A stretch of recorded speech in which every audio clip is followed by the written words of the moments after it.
Hello!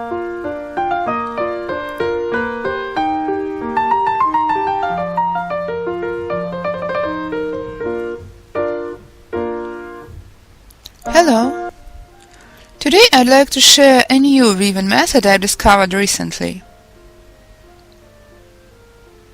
I've got fascinated, experimented a bit, got to know it better, and now I'd like to show the basics of this method to those who can get interested. This weaving technique is called Burkina Faso style. It originates from willow weaving. It is mostly used for creating domestic baskets. Such baskets are well blown through. They are easy to make, and made of willow, they are rather strong and practical.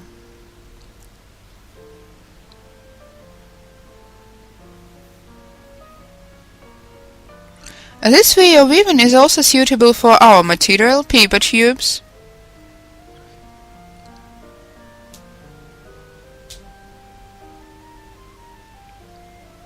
Such baskets are mostly meant for storing onion, apples, nuts, and so forth.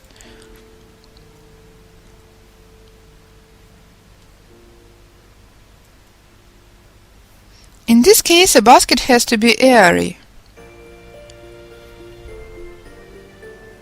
I've experimented with tube thickness and painting methods.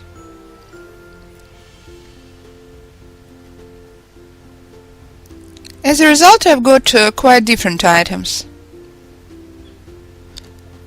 Let me show you my experiments. This is a bird feeder, my first item woven this way, and it has some drawbacks. Then I made such a container of varnish tubes.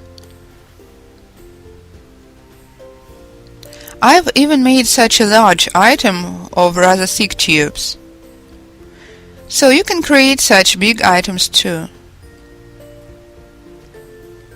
A couple of words on the tubes I use. Since I'm experimenting, I've used newspaper tubes coated twice with a solution I'm going to enclose in the description below the video. Well, actually I've already mentioned it. It consists of colorant, water, wood protect soak, and white paint. So to start weaving, I take moistened tubes and apply such a technique.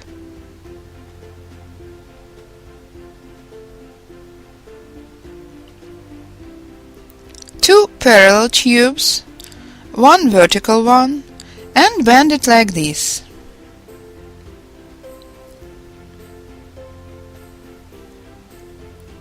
Then I adjoin one more vertical tube,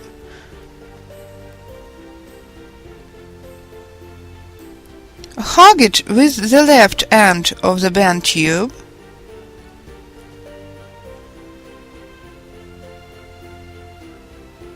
and lead the top tube downwards. This was the first step.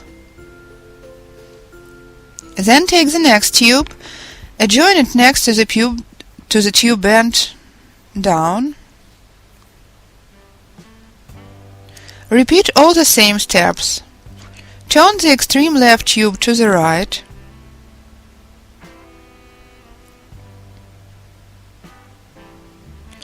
Lead the top tube downward. Actually, we are braiding the tubes. Now our main task is not to confuse the tubes we have to braid. So, after I've laid the tube down, adjoin the next one. Now you have to take the very tube you've started braiding. It is quite an essential point. You can even try weaving with colorful tubes at first. I mean, you have to braid not the tubes you adjoin, but the ones you have prepared from the very beginning. Let's call them working tubes. Lead the tube down. As you can see, the poles adjoined remain unengaged while we are braiding the working tubes. Continue.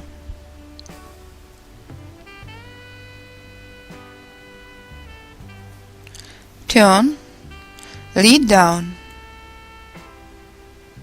Take the next pole to a join.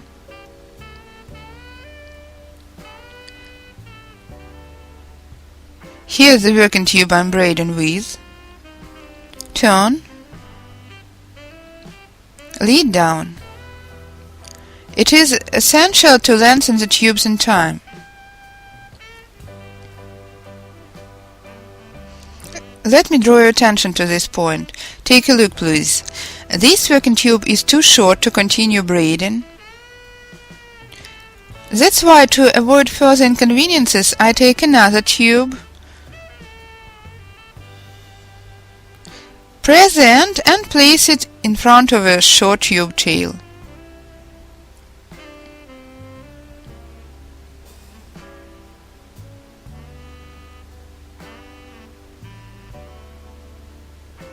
In the same very way, I see that this tube is rather short already as well.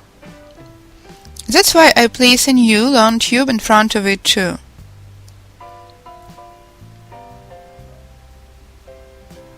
I like this way of tube lengthening. It is quite specific, you'll see the result later. So I've lengthened the working tube, but still have to adjoin a new pole. Gradually you'll get used to it. So I've adjoined a new pole. Now take the new long working tube and continue braiding it.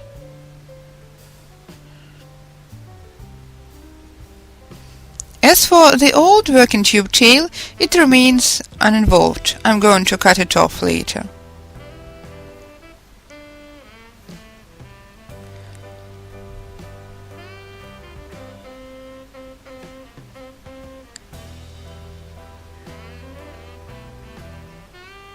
Place a new working tube in front of the old tail, adjoin a new pole next to it and continue braiding. Another short tail, let's lengthen it too. Adjoin one more pole.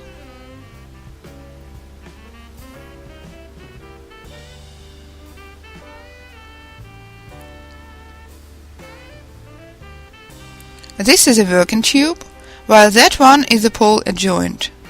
Continue braiding.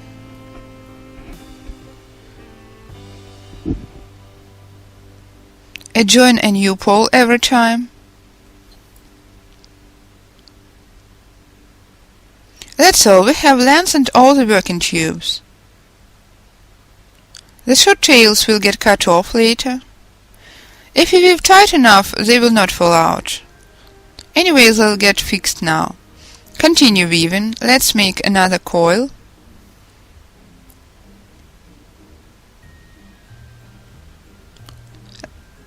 Now I've got 10 braid coils.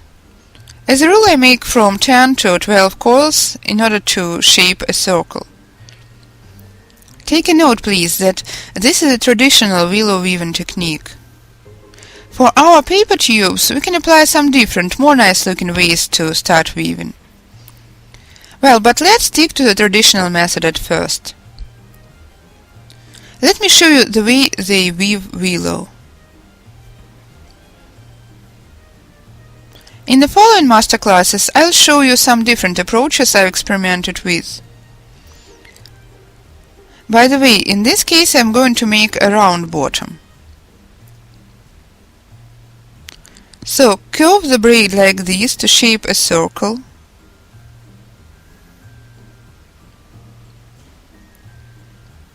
I'm going to fix the drawbacks later.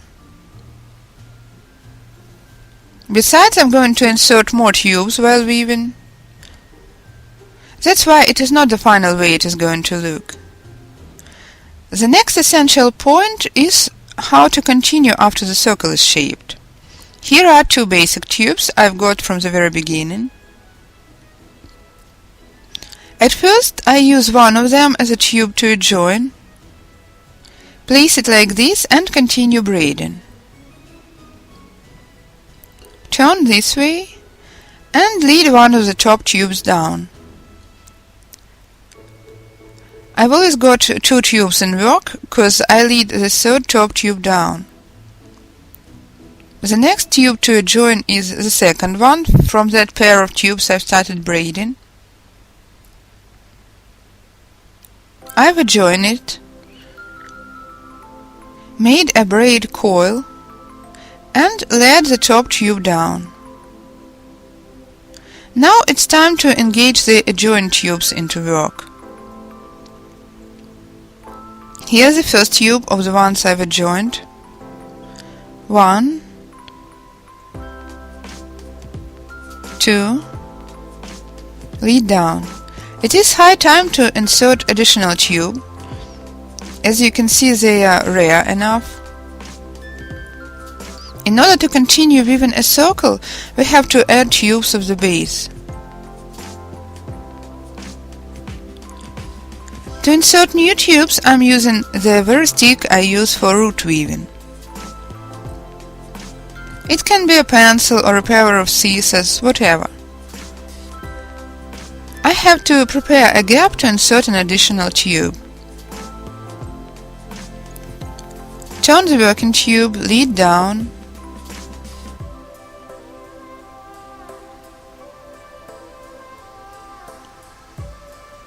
Use the first one at first. Lead down. Insert a new additional tube.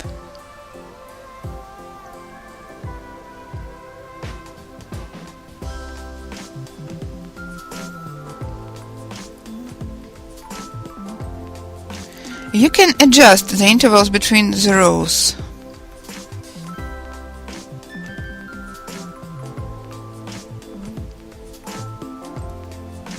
At first, I propose you trying small intervals.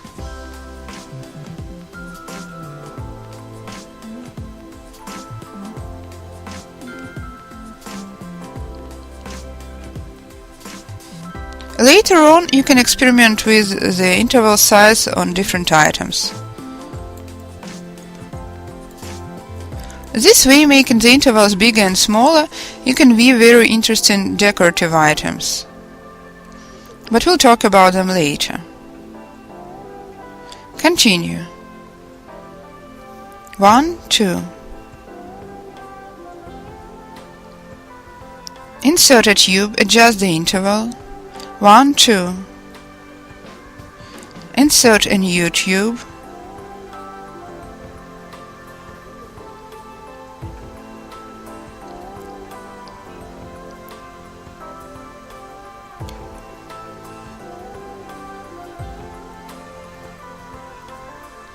Let's make another coil. I believe the tube length must be sufficient.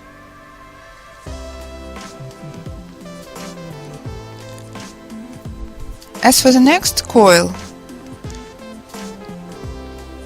I'm not going to experiment any longer. It's hard to weave with short tails.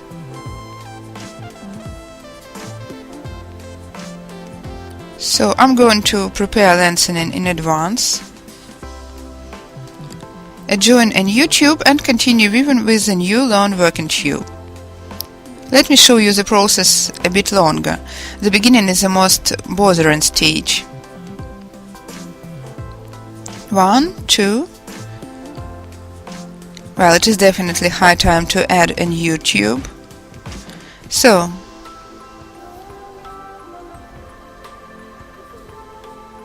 insert a tube.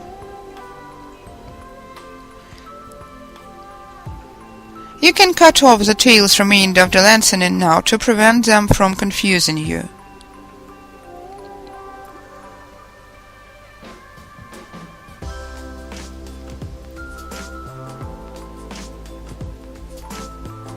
One,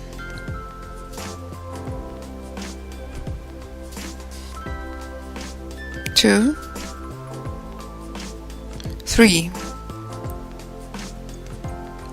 It's time to add another tube or even 2.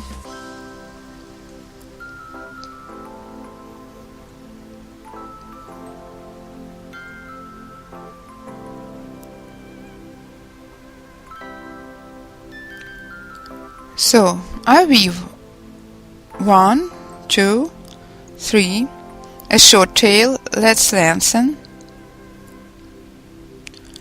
Earlier I used to confuse the joined coils and work in tubes I've lengthened.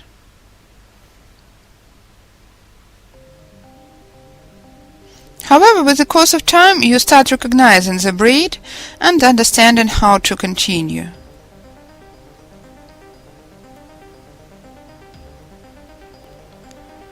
Lengthen the working tube again and insert one more additional pole.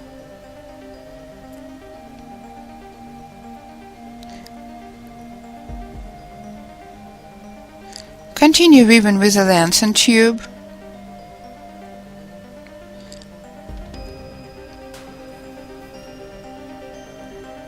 Continue weaving spirally up to the end of a round bottom.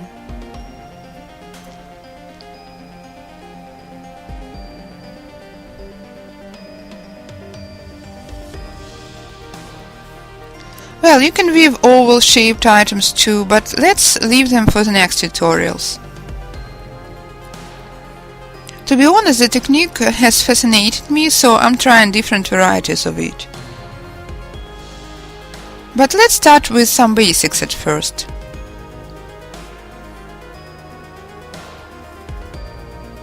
As for me, I'd like to continue getting to know this weaving technique, and I'm going to share what interesting I'll find with you. You can continue watching me weave silently.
As a result of spiral weaving, we are getting a kind of a snail-shaped bottom. It is getting shaped like this thanks to new basic tubes I'm inserting. I'd like to add that you can weave items based on an oval-shaped bottoms. We'll talk about it later.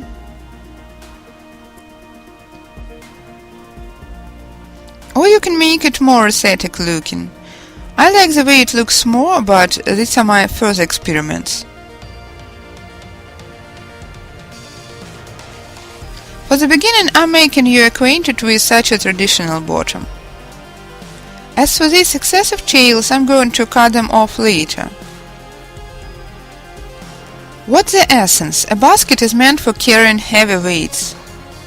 Strong willow sticks are perfect for this purpose. However, the basket bottom made this way is not too aesthetic. It is our task to improve such items and make them look neater.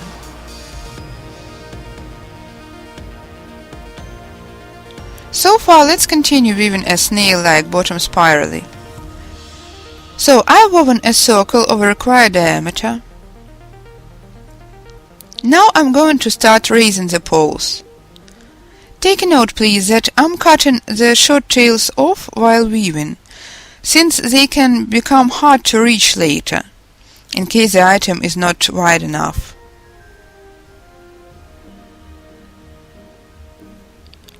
That's why it is usually easier to cut them in the process of weaving. So, I'm trying my best to bring the coil as close to the previous row as I can.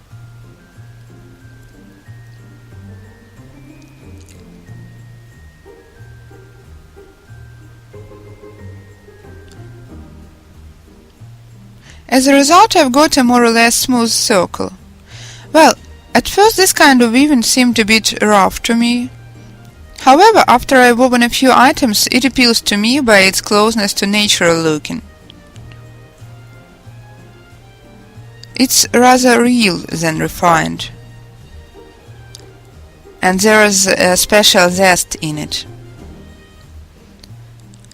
Another point I've mentioned is I don't like weaving with working tubes sticking out toward me. I turn the piece over. Well, it's up to you to choose, but I personally prefer working like this, with the tubes directed from me. It is easier to weave the following row this way. Now I'm starting to turn the poles from myself and continue weaving.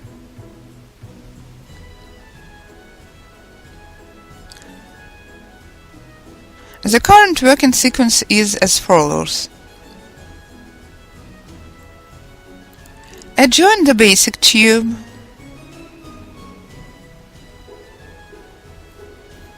braid the working tube and turn the tube from myself.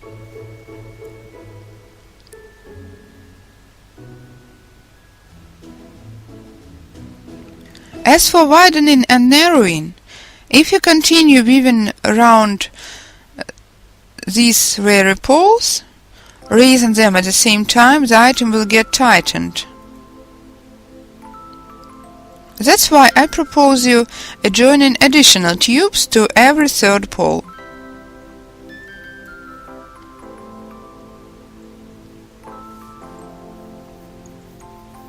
Well, you can try adjoining new tubes to every second pole. This way you would get the item more widened. But let's try adjoining to every third one. I prepare a gap, insert a tube, and mark it by a closest clip. Continue. 1, 2.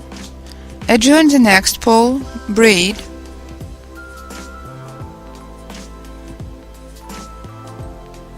1, 2. Place the next joined pole, curving it from myself gradually. 1, 2. Mind the intervals. I wouldn't like the intervals to get too big in the first row.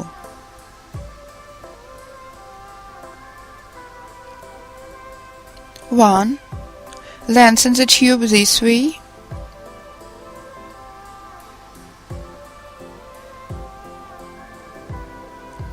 Adjoin the next pole.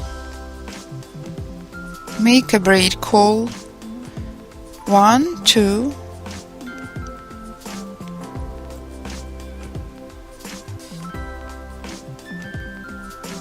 1, 2. It is where I'm going to add a new tube of the base.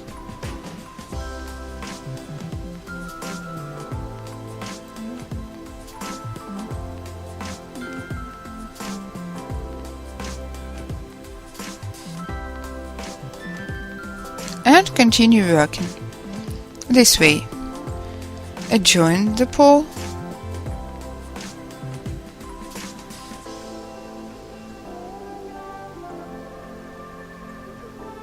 I'm curving the tubes from myself gradually and continue working like this. So the first vertical row is finished. Continue weaving spirally. In the second row I insert no more additional basic tubes. I weave vertically with no widening.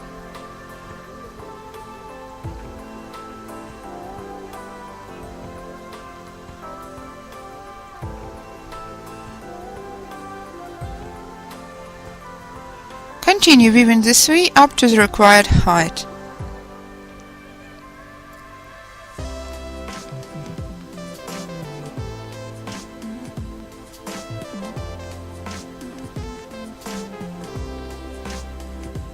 Adjust the row height and continue weaving.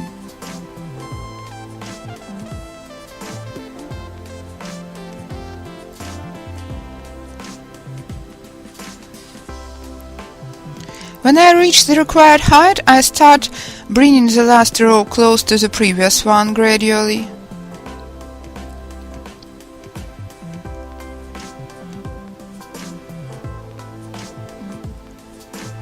The best point for the rows to meet is where you started the race.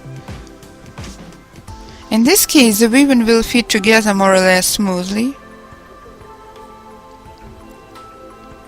Besides, I usually weave one more row in a normal rope-like technique. As for this item, I've trimmed the top with a birch-style edging. Here I woven a few rows of rope and finished in a birch style too. This way I smoothen the item to be able to attach handles if necessary. Here you can see a 3-tube rope edging and a kind of a fan sticking up. As you can see, I experiment. In this item I've trimmed the top in a wrapping technique.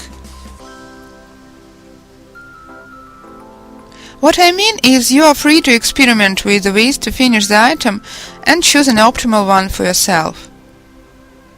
It's up to your imagination. If you know a few different options, you can easily select the one you like most of all. As for the handles, I'm still experimenting, so let's talk about them next time.